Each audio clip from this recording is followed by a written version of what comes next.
Quisiera invitar a nuestra mesa redonda a la doctora Diana Barón, por favor, y al doctor Víctor Boullosa, si nos acompañan aquí adelante para una breve mesa redonda.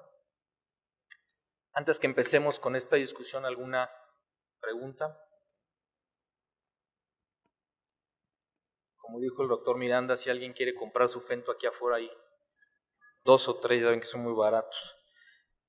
Vamos a ver. Interesante las dos pláticas. Vamos a tratar de correlacionar una con la otra. Doctora Valderrama, estamos hablando de los trasplantes en niños. Respuestas inflamatorias exacerbadas, vascularización corneal, glaucoma. Me llama la atención que efectivamente en la estadística, ya hacíamos lamelares con cámaras artificiales de Moria, nos apuntamos, estamos haciéndolo desde 2000-2002. En los últimos 13 años en México, ¿no tendríamos que haber revertido esto de que el 56% de los trasplantes que son queratoconos en niños, no tendríamos que haber empezado a hacer más lamelares anteriores y posteriores en todos los hospitales en nuestro país? Realmente lo ideal sería esto, pero en hospitales de enseñanza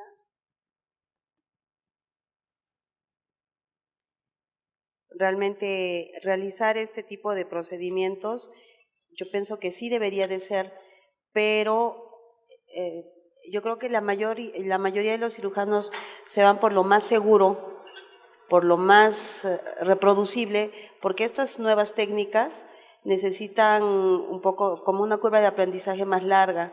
Entonces pienso que por ahí va la cosa, y los resultados en cuanto a capacidad de visión se refiere, pues les va bastante bien con una queratoplastia penetrante. Yo pienso que es por eso que no se realiza tanto los otros procedimientos. Y la curva de enseñanza, por ejemplo, para hacer un trasplante endotelial es alta. Yo lo estoy viendo allá en el Hospital de la Ceguera. Yo creo que se tiene que eso seguir implementando y se tiene que seguir capacitando y practicando. Pero efectivamente sí es. Yo pienso que sí deberíamos estar mejorando. Doctora Diana Barón, por favor. Yo creo que estas técnicas van a ser el futuro definitivamente en trasplante de córnea en niños, pero no actualmente. Definitivamente hay que mejorar las técnicas quirúrgicas para que realmente tengamos una buena tasa de éxito. Revisando la literatura en los trasplantes de córnea lamelares y endoteliales que se han hecho en niños, realmente los resultados no han sido mejor que las queratoplastías penetrantes. No hay ningún artículo que lo señale que sea mejor. Y también tenemos, por ejemplo, en los casos de distrofia endotelial hereditaria congénita, la mayor parte de los casos que vemos es autosómica recesiva. Por tanto, son pacientes que se presentan desde el nacimiento. Para que una queratoplastía endotelial funcione en un paciente, como lo acaba de decir Arturo, hay que hacerlo prácticamente en el momento del diagnóstico del paciente. ¿Por qué? Estamos que son niños muy chiquitos, con cámaras anteriores muy estrechas. Prácticamente hay que hacerlo en el momento en que nace el niño para que funcione el trasplante endotelial. ¿Por qué? Porque a medida que estos niños tienen edema crónico, van a haber cambios en el estroma e incluso a nivel del epitelio corneal. Por eso, en los casos que se ha hecho en distrofias endoteliales, que se han hecho queratoplastías endoteliales en niños, realmente los resultados han sido malos, pero también porque estos niños se han hecho posteriormente. Pero aquí tenemos también otro problema. Se supone que entre más tardíamente hagamos un trasplante de córnea en niños, entre comillas, va a ser mejor el pronóstico. Pero aquí tenemos obviamente el problema número 1, que va a ser el problema de ambliopía. Y segundo, como hablábamos anteriormente, es precisamente la dificultad de la técnica quirúrgica y el daño que va a haber ya a otras estructuras de la córnea. También tenemos un caso de distrofias endoteliales hereditarias que por ende cursan también con glaucoma. O sea, están asociadas al glaucoma estas distrofias endoteliales hereditarias congénitas. Entonces, aquí vamos a tener otro problema. Y en los reportes, hablando solamente de distrofia endotelial hereditaria congénita, hablan incluso seguimientos a 5 años, que después incluso de los 5 años, prácticamente las córneas están exactamente igual que previa la queratoplastia penetrante. Correcto. Ahora, doctor Víctor Bullosa, siempre hemos discutido esto, y eso es algo que me gustaría dejar muy claro. Mi paciente, 10, 12, 14 años, vive en la colonia, cerca del instituto, de cualquier otro instituto, puede ir a seguimiento, quizá tenga recursos económicos, etcétera, etcétera, etcétera. Pero nos llega un niño de 6 años que vive en la sierra, con un ojito que le vamos a tener que decir, lo tengo que ver dentro de poco, le tengo que dar seguimiento. ¿Cuándo decidimos o no pasar ese umbral? Decir, ¿le voy a hacer un bien realmente o no? Entonces, ¿lo opero o no lo opero? Bueno, sí, la pregunta es difícil, ¿no? Porque finalmente la queratoplastía, igual que algunas técnicas quirúrgicas en oftalmología, requieren un seguimiento muy estricto del paciente. Entonces, si eso no se va a conseguir o si no hay una buena comunicación con los familiares, entonces yo creo que sí se debería de evitar hacer ese tipo de procedimientos. En el caso de las que... Sí. También quería considerar la parte neurológica del paciente. Si son pacientes que tienen retraso mental, también tenemos que evaluar qué tipo de actitud tiene ese niño, si se agrede, se autoagrede, etcétera, porque también podríamos poner en riesgo a esos pacientes. Entonces, son cosas que se tienen que manejar con pinzas. Y la parte socioeconómica también influye, porque tenemos un paciente que lo vamos a tratar durante 1 año con medicamentos, y si ese paciente no tiene ni siquiera para darle un mes de tratamiento con los medicamentos que requiere, pues obviamente va a ir en rechazo. Y en niños, el rechazo, si no se le pone gotas durante los primeros 3 meses, es nefasto y los resultados son mucho peores que cuando uno empieza como que uno hubiera empezado el procedimiento antes. Es decir, en los adultos, si tenemos que tomar esos cuidados, en un niño es mucho más importante, ¿de acuerdo? Doctor Miranda, y esto es un tema también que hemos discutido en el caso de superficie ocular. Las quemaduras químicas, y vimos unas fotografías que nos presentaron, pero en el caso de los niños, y esto voy a incluir a Arturo aquí como primero, a Arturo Ramírez, pero también a la mesa. Tengo un paciente quemado, pediátrico. Normalmente en rehabilitar a los niños con quemaduras, nos llevamos en superficie a veces entre 1 y 2 años, ¿de acuerdo? Antes de pensar obviamente en una queratoprótesis, que también es un tema a discutir. Pero resulta que me puedo tardar 1, 2 años en rehabilitar una superficie, pero también tengo un tema de ambliopía. ¿Cómo manejamos esto? Este es un caso difícil también, estás yendo a los casos extremos, pero son de los que se aprenden. Número 1, hay que hacer una labor de convencimiento con la familia. Realmente hablamos con los padres, te conviertes en el padrino, te casas con la familia de este paciente, los convences de que para el buen pronóstico de este niño debe de tener un seguimiento estricto y estrecho. Una vez que entienden este paciente, hay que hacer una historia clínica de cuándo fue la quemadura. Generalmente llegan cuando eso ya no es un proceso en agudo, ya llegan con una insuficiencia limbal severa, llega un paciente que ya tiene vascularización corneal, un paciente que ya tiene un riesgo de trasplante, un paciente que necesita procedimientos previos al trasplante para poderle brindar una rehabilitación visual, y se le debe plantear al paciente, así como bien lo mencionaste, este puede ser un tratamiento de 1, 2 o hasta 6 años.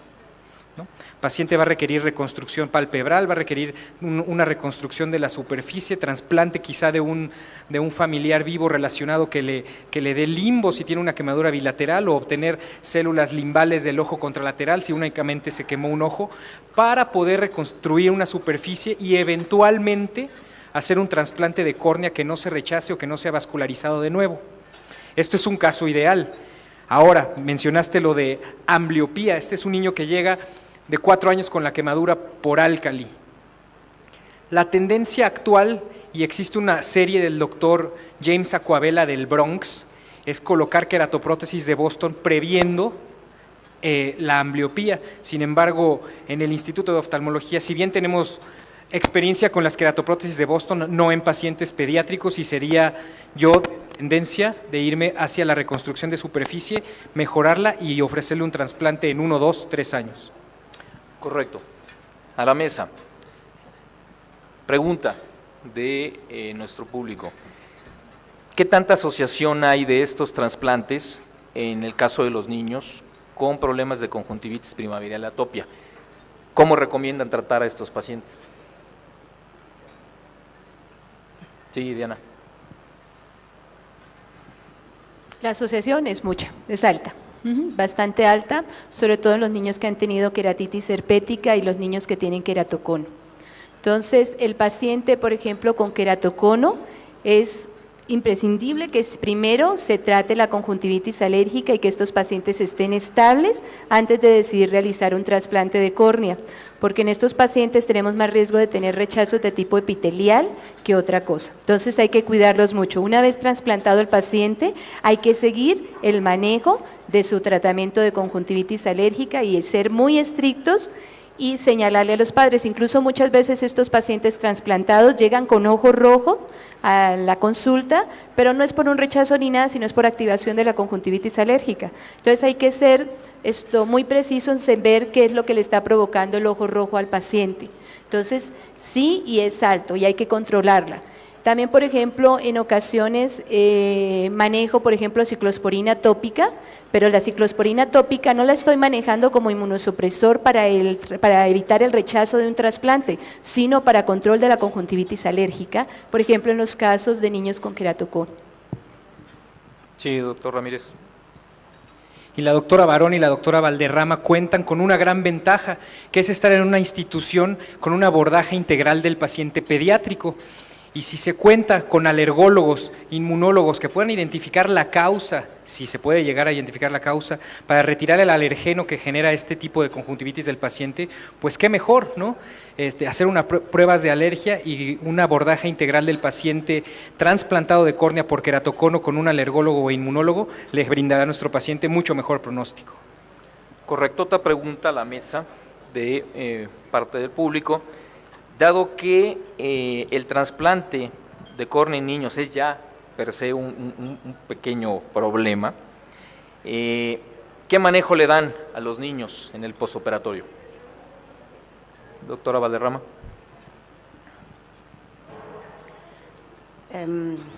Generalmente ocupamos esteroides tópicos, antibióticos durante unas 3 semanas, tópicos también, y los esteroides tópicos durante la primera semana yo los doy cada 2 horas y después los mantengo cada 4 horas durante un mes y los voy reduciendo. Generalmente al segundo o tercer mes yo ya los retiro y voy observando cómo va la evolución, les doy mucho lubricante y básicamente es eso. Segundo o tercer mes los retira.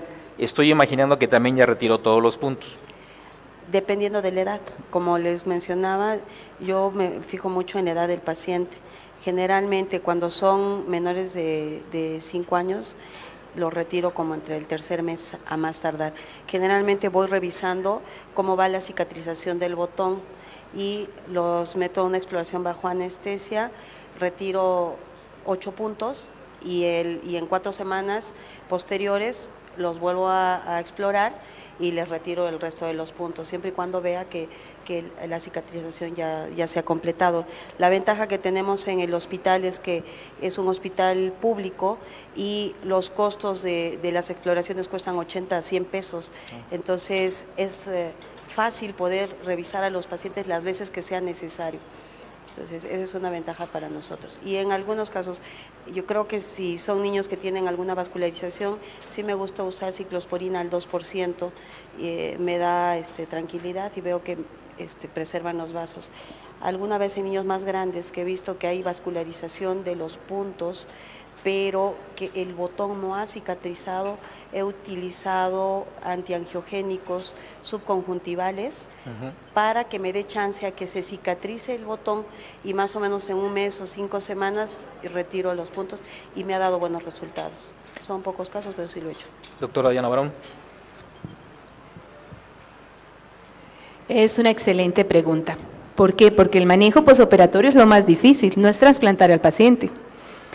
Esto va a depender mucho de la edad del paciente y de la patología de base por la cual se trasplantó el niño y de los fenómenos inflamatorios que me está manifestando el niño posterior al trasplante. Incluso yo uso esteroide oral en los niños recién operados. Y aquí viene una pregunta para todo el panel.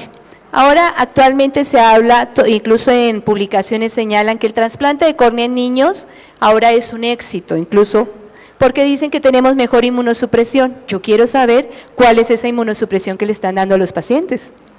¿Por qué razón? Sí, lo ideal sería poder dar un inmunosupresor oral a estos niños, pero si yo tengo un chiquito como la que acabo de operar hace 8 días de 5 meses, de 3, 4 meses de edad, ¿qué inmunosupresor voy a manejar en esa niña?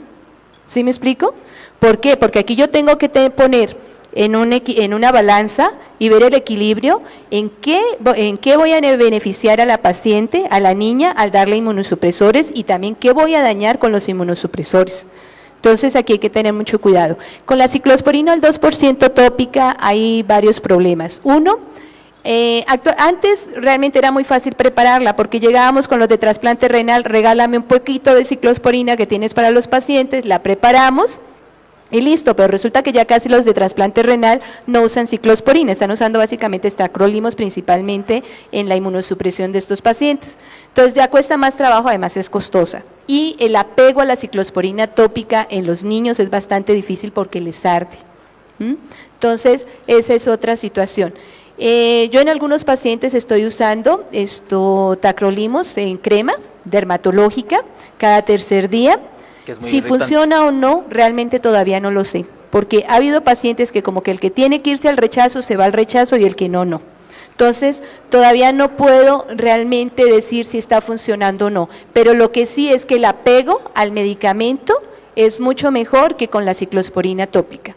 Entonces, aquí sí hay que poner en una balanza también, por ejemplo, qué tanto tiempo yo voy a dar el esteroide oral y en qué paciente los voy a dar, dependiendo de la edad del niño.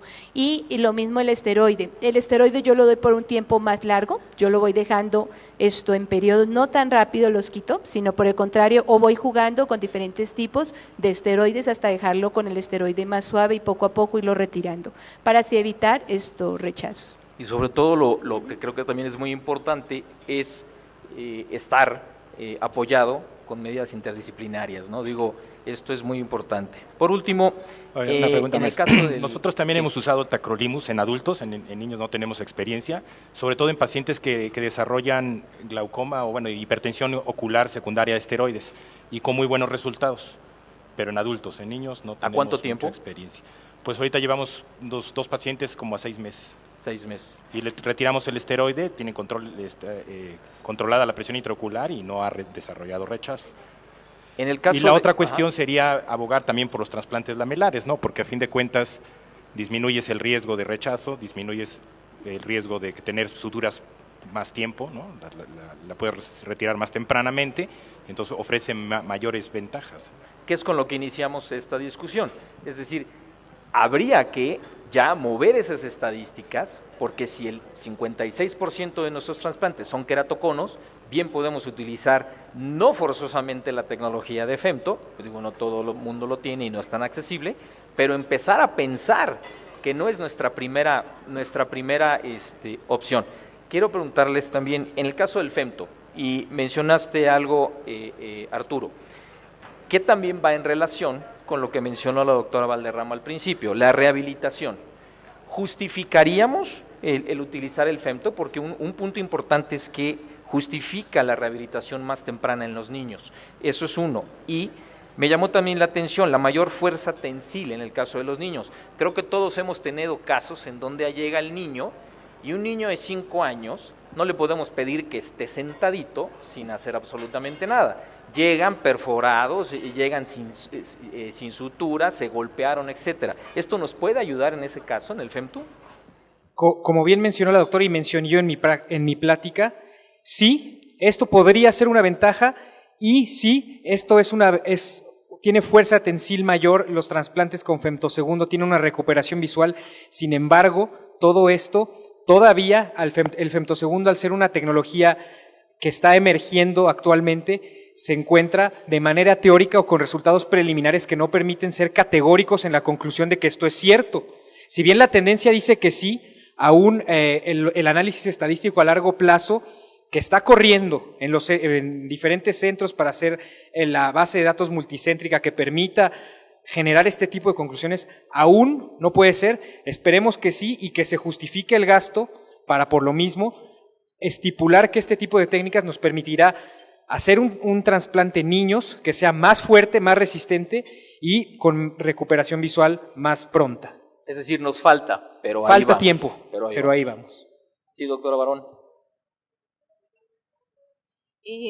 Yo en lo que no estaría de acuerdo sería en cuestión de los puntos, porque los niños cicatrizan tan rápido que hay que quitarle los puntos. He tenido niños que he tenido que quitar los puntos a los 3 meses porque todos los puntos están flojos por la cicatrización y córneas completamente cicatrizables. No estoy de acuerdo tampoco en sí de a qué tiempo hay que retirar los puntos. Esto va a depender de la patología de base del niño y de la edad que tenga el paciente. Entonces, esto es otro punto que habría que tomar en cuenta. Entonces, en ese aspecto, en cuestión de suturas en el niño, no le veo realmente una ventaja al femtosegundos.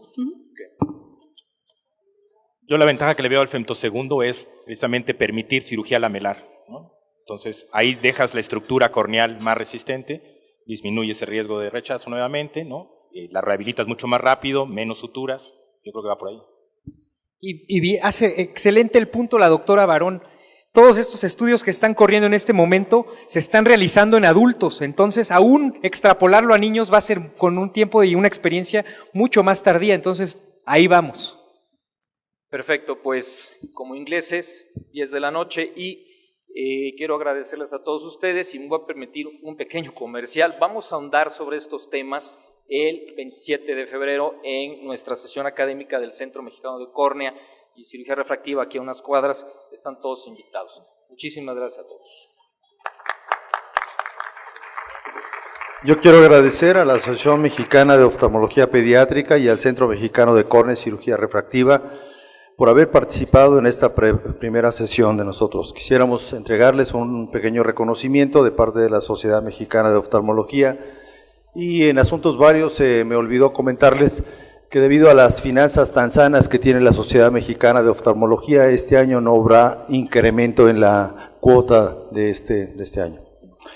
Bueno, gracias.